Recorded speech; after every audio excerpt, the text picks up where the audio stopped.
ഈ ബാസ്റ്റബിൾ ബോർഡ് ഇത് കംപ്ലൈൻ്റ് ആണ്. ഇതിൻ്റെ ഐ സി പോയിട്ടുണ്ട്.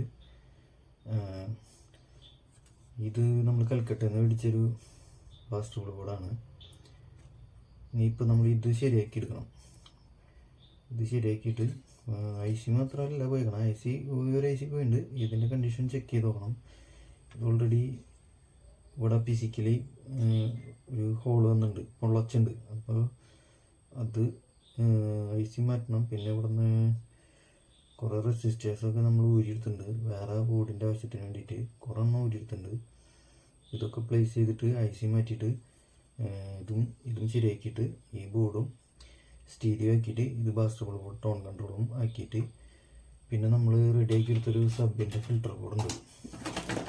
ഇതാണ് ആ സബ് ഫിൽട്ടർ ബോർഡ്. ഇത് നമ്മൾ ഇതിൻ്റെ വീഡിയോ നമ്മൾ അപ്ലോഡ് ചെയ്തിട്ടുണ്ട്, കാണാത്തുണ്ടെങ്കിൽ കാണാം. അപ്പോൾ ഇത് ഡെഡായിരുന്നു, ഡെഡ് കണ്ടീഷനിൽ നമ്മൾ ഇതിനെ സർവീസ് ചെയ്ത് റെഡിയാക്കി എടുത്തിട്ടുണ്ട്. ഇതിപ്പോൾ വർക്കിംഗ് ആണ്. ഇത് വെച്ചിട്ട് ഇത് ടിപ്പ് 3055 2955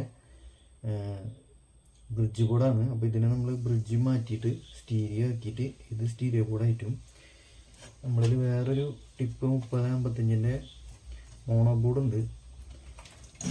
അതും ഈ സബ് ഫിൽറ്ററും മാച്ച് ആക്കിയിട്ട് സബും ഈ സ്റ്റീരിയോ ബോർഡും ഈ ടോൺ കൺട്രോളും മാച്ച് ചെയ്തിട്ട് സ്റ്റീരിയോ കൂടിയിട്ട് നമ്മൾ സെറ്റ് ഒരെണ്ണം റെഡിയാക്കുന്നുണ്ട് 2.1. അത് ഇതിൽ ചെയ്യും ചിലപ്പോൾ, അല്ലെങ്കിൽ നമ്മളിൽ വേറെ ക്യാബിനറ്റ് ഉണ്ട് അതിൽ ചെയ്യും, നോക്കിയിട്ട് ചെയ്യും. അപ്പോൾ അതിന് നമ്മുടെ സ്പീക്കർ പ്രൊട്ടക്ഷൻ ബോർഡാണിത്. ഉടനെ ആ വീഡിയോ ഉണ്ടാവുന്നതായിരിക്കും.